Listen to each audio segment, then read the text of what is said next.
আজকাল বাচ্চাদের হাতে মোবাইল, গেম, সোশ্যাল মিডিয়ার অ্যাট্রাকশনটাই বেশি।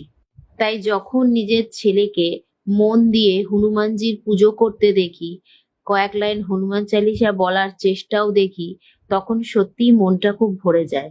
আমি সবসময় ওকে পড়াশোনা নয়, বড়দের সম্মান করতে, ধর্মীয় মূল্যবোধ জানতে এবং ভালো মানুষ যাতে হতে পারে সেটাই শেখানোর চেষ্টা করি। ভিডিওর শেষে ওকে গোমাতার কাছে নত হয়ে প্রণাম করতে দেখে মনে হলো এটাই তো আসল শিক্ষা। বইয়ের শিক্ষা মানুষকে সফল করে, আর সংস্কার মানুষকে শ্রদ্ধার যোগ্য করে তোলে।